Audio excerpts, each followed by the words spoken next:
the biggest event I played before this was maybe 40, maybe 45 people. So. Wow.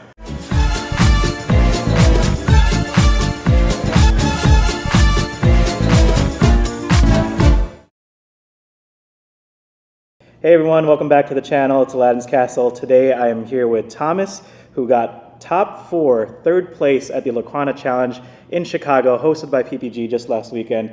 Tomasz, how's it going? Oh, it's going pretty good. How are you? Awesome, good, good. I just want to say right off the bat, you killed it in Chicago. You brought back another Golden Mickey Award, just like Hamza did from Atlanta. So big congratulations on your performance. Oh, thank you so much. Yes. Before we get into the details of your weekend, I want to know, how was your overall experience with the Lorcana Challenge? Oh, honestly, it was so good. I've actually never been to an event anywhere near that large. I think the biggest event I played before this was maybe 40, maybe 45 people. So definitely a new experience, but overall it was really good. That's awesome. Well, you definitely proved it seemed like you were a veteran doing all that stuff. Aside from Lorcana, what's your background on TCGs? Any major accomplishments from other card games? Nothing too crazy. I've been playing Magic since about 2015. Dabbled in Hearthstone for like a year, but mostly just kind of what I would call like the casual competitive, playing meta decks, but keeping it local. That's awesome. Okay. So you went with blue-red for Chicago, which I feel there's so many of us who do play that color combination in our area. What made you want to play Ruby Sapphire over all the other meta decks? Honestly, a lot of it was just that it's the deck I have the most recent experience with. I played it a good bit towards the end of the last set. I made a rule for myself that I wasn't allowed to change decks at least a week out, because I definitely would have changed to something else like 2 days before. I thought it was, relatively well positioned. It's got a strong, main game plan, and it's got answers for a lot of the format. So I figured it was a pretty safe choice. Awesome. Yeah. Stick with what you're comfortable with, and it's a great meta choice. All right. Well, let's just jump straight into the deck. Let's see what you played. I know you have it laid out here, so we'll just start off with Popsicle. Yeah. I mean, to be honest, a lot of it's pretty close to what people would consider the stock list. So you got your Popsicles to draw some cards, be food for your Hirams, all the good stuff it does with Tamatoa, kind of just one of your main glue pieces. Okay. And then Develop Your Brain, similar thing. It's a solid turn 1 play to help you find your 1 jump aheads, help you filter through the deck later on. Just another really solid all-around glue piece. Okay. And then Ice Block is similar to Popsicle in the fact that it's just, a 1-drop item you can play out, feed your Hirams, lets you hit some good thresholds to brawl some things or Medusa some things you wouldn't be able to otherwise, but it is uninkable, so fortunately can't play too many. Okay, 2 is a good number. Yeah. All right. And then 1 jump ahead, kind of one of the core cards. Basically what you want to do on turn 2 every time gets you from 2 to 4, and that's where things really start taking off. And then the Sisu kind of just needs something in that slot. You need a 3-drop. In this deck, it gives you some options to shift the larger Sisu, lets you kind of proactively pressure potential castles. Helps against the Flynn too, yeah. Ruby matchup. Yeah, it kind of forces them to commit further into the Flynn. And in the mirror, early on, it's really hard to deal with. It dodges most of the removal, so in a pinch, it's a good threat. What's the most strength that you had on Sisu over the weekend, if you remember? Ooh, I don't remember the exact number, but definitely in the range of like 6 to 7 at least. Wow. Okay, and that would kind of prevent people from questing too sometimes? Yeah, at a certain point it can even challenge the crabs, so that's real nice. So good. All right. And then Brawl, just, standard fare. One of the best cards in the game. Yeah, lets you answer the Diablos, answer opposing Hirams. With the Ice Block, lets you hit a lot of things that you'd normally have to wait for Medusa for. And in a pinch, it's inkable. And notably, not a song, which sometimes feels bad, but dodging the Ursulas out of Emerald is really important. Okay. The next set of cards will actually do both of them here, because you got a split package of 3 Fishbone, and probably one of your favorite cards. Probably one of the most controversial cards is Great Stone Dragon. Oh, yeah. So let's explain that for the reason. Well, I'll hit Fishbone Quill real quick, because I don't have a ton to say on it. Another one of those just kind of core cards. When you need it, you really need it, but especially with the way the meta's developed, it's not as necessary as it was in the last set. But some games it helps you get to a Medusa quick or a Be Prepared, so you still need it in the deck, but it's not as necessary, which that lets us shave 1 and fit in the Great Stone Dragon, which especially the way the decks have kind of developed with this set against the heavy discard out of Emerald Steel, lets you turn some of those discarded characters into resources that you can use.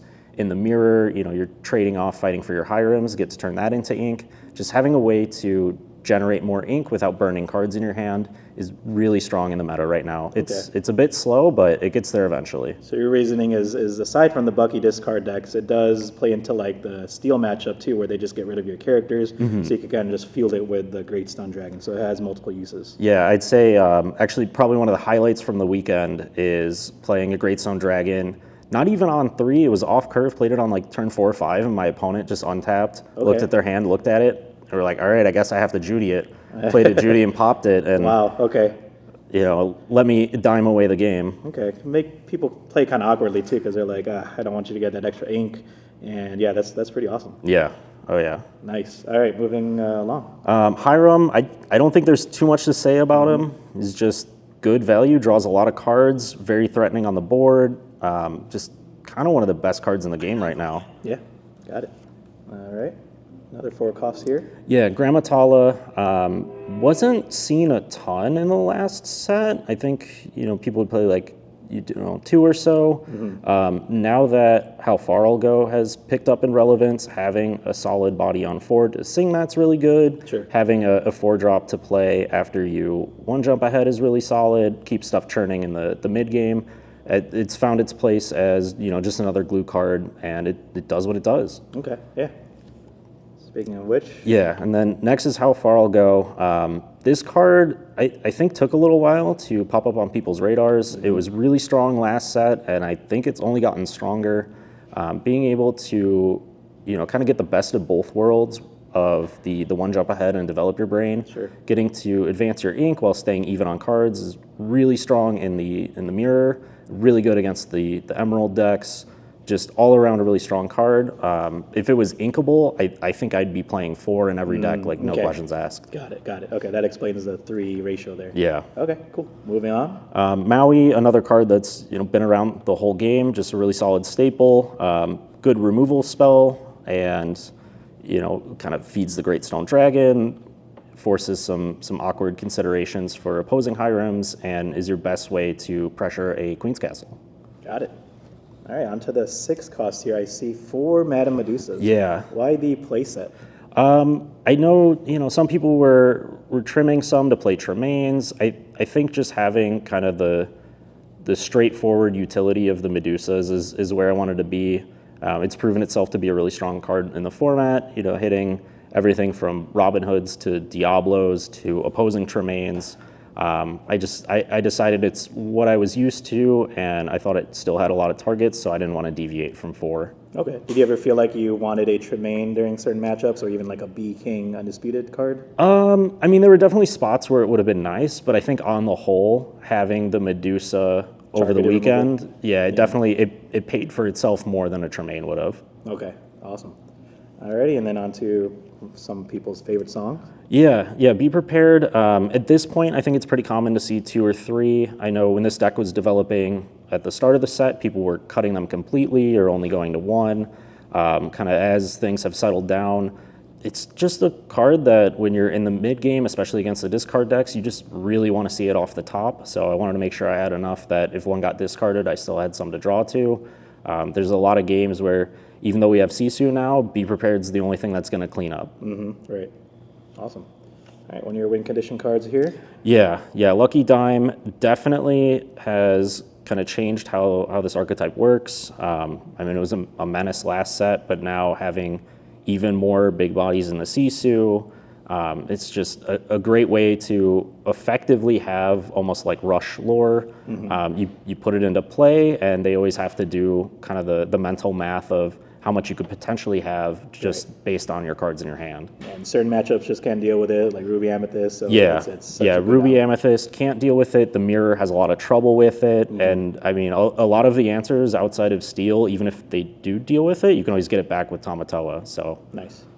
Speaking of which, also, 4 Tamatoas. Definitely one of the all-stars of the deck. You're kind of big win condition with the dime.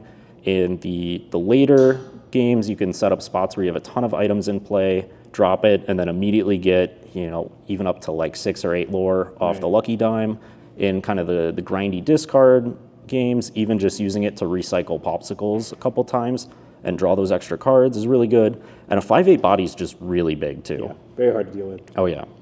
All right, rounding off the top end here, we have 3 Sisus. Yeah, kind of same thing as the Be Prepareds. Wanted to have some amount of board clear. Sisu, especially with the ice blocks, lets you hit a lot of things. Having the smaller Sisu gives you options to shift. So against the aggressive decks, you have outs there. And it being a 3 lore body is really big, especially with Lucky Dime. I definitely had spots over the weekend where my hand was just full of Sisus and Be Prepareds, and with a dime in play, I knew I had enough to win as long as the game dragged on. Yeah, wow, okay, awesome. And then to top it all off, you run 4 Maleficent Dragons. Was this mostly to help against like the mirror match and such, or? Yeah, definitely good in the mirror. Kind of just a catch-all card. You ramp hard enough that getting to the 9 isn't that difficult. It does have kind of the subtle benefit of if you draw it in your opening hand, it makes your first turn ink real easy. But just kind of hitting everything, it's still good. Yeah, just hard removal. Nice. And that is, how many cards is this list again? So this is 60. I spent most of the week before the event trying to find my last 1 or 2 cuts to get it down to 60. Awesome. And do you remember how many uninkables you have, maybe off the top of your head? Right now, I want to say it's 21. Okay. We could double check that Yeah. just in case. Okay, that's cool. Yeah, I really like your list. There's a lot of 4 ofs and very few 2 ofs, which makes sense. So it's super clean, super consistent. Was that your intention to have a very concise list of just 4 ofs, just for the consistency? Yeah, and that was part of the reason why I made such a big deal of trying to get down to 60. Some people were dabbling with 61, 2, 3. My thoughts were just, if I can draw my popsicle, draw my 1 jump ahead as many games as I can, and keep it as consistent as I can. The deck's got a really strong main game plan, and that would hopefully carry me through the weekend. Nice. Did you think about some like spicy 1-ofs like Maui's Fish Hook, or even 2-ofs like McDuck Manners or Judy Hopps for the mirror? So it's funny you mentioned that. Instead of the Fish Hook, I was actually going to mess around with the Medallion Weights. Okay. That one, I made a promise to someone that if they got me a foil copy before deck lists were due, I'd play 61. Okay. Unfortunately, that didn't happen, but maybe to my benefit. Okay, right. Yeah, and then the other stuff, I considered it, but Judy's and Manners, just the way I wanted to approach matchups, I couldn't find room for them, as nice as they'd be. Yeah, well, I really like the clean 60, and that's really awesome there. Yeah. All right, well, switching gears to the future now. So we have the store championships coming up in July where players can win the elusive Ursula card. For those looking to play Ruby Sapphire for those events, what are some of the general tips on how to navigate the deck? I think one thing is definitely mulliganing. You can mulligan pretty aggressively with the deck. Like I said, definitely looking for the popsicles and the 1 jump aheads. With that, if you have some extra time and you can just goldfish it, just practicing the mulligan, seeing how many cards you can put back and still feel comfortable is definitely really big. Another thing is like the deck definitely has hands where the first couple turns kind of play themselves, but you can also find spots where there might be an obvious play, but if you take a beat, look a little closer, there might be a better line. So even though a lot of it looks straightforward and obvious, especially depending on how your opponent's playing, you can find some kind of subtle ways to maneuver a little bit. Okay, so kind of take your time a little bit and try to see your lines of play. Yeah. You mentioned earlier about the matchups. What's your mulligan strategy against certain decks like the Emerald Steel, Sapphire Steel? Can you walk us through like what cards you would keep or not keep with those matchups? Yeah, so like I keep saying, the deck has a really strong main plan. So kind of at some level, you're mulliganing towards your popsicles, your 1 jump aheads, your high rims, kind of regardless of the matchup. Sometimes 1 jump ahead, since it's a song, if you're playing against Emerald and you're on the draw, depending how your hand looks, you can ship it back just to dodge the Ursula.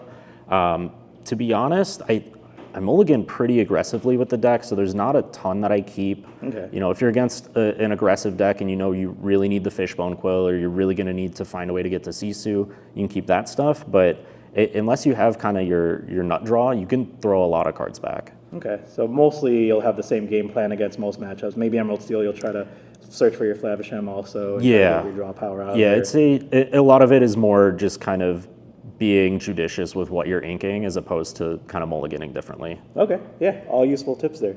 One last thing here. Performing at such a high level, getting to top 4 was obviously not an easy task.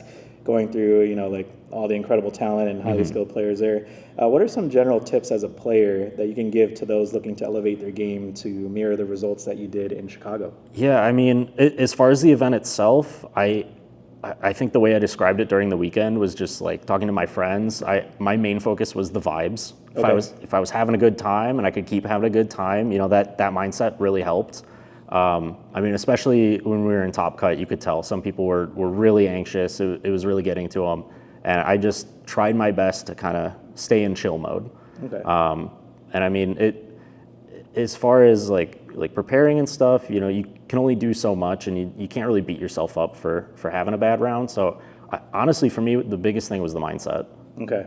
Yeah, especially you said earlier, like this was like one of your first times playing like such a huge event. Like, what kind of calmed you down throughout the events, knowing that you're almost like itching your way towards top 2? Like, how did you kind of like relax throughout the day? Yeah, I mean, to be honest, having a lot of snacks helped. 'Cause I could do some stress eating in between. Okay.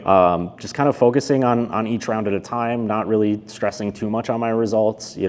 Having an idea of where I was at once we got to the later rounds, and like, intentional draws were a possibility. I had to keep that in mind, but just kind of taking it one game at a time. I tried to approach it just like I would playing a weekly local. Okay. Yeah, don't stress over too much. Have a good time, and don't worry too much. Talk with your buddies and just have a good time. Yeah. Amazing. Well, great advice, Thomas. It's been a pleasure having you here. Congrats again for repping Chicago. Before we end up, ending the video, would you like to make any shout-outs? And if you have any socials where people could follow, please go ahead. Yeah. Let me double check real quick, because we just did a little bit of kind of soft rebranding. Of course. So my Twitter is @StoneDragon with an underscore. Twitch is Stone Dragon Apprentice. You can also check out Uninkables on Twitter. That is my podcast that took a bit of a break from, but we're trying to get back off the ground. So hopefully have some content there soon. Okay, awesome. Yeah, shout outs to also Boris Head Gaming, which is your local here, right? Oh, yeah. So thank you to the store owner for having us here, and your locals as well. But yeah, all right, everyone. Great job again, and we'll probably see you in the next couple of videos. Who knows? Store championships coming up, and if you're going to any of the other challenge events, we'll probably see you there. Oh, yeah. Perfect. All right, everyone. This is Aladdin's Castle and Thomas signing out. See you in the next one. See ya. Great Stone Dragon, have you awakened?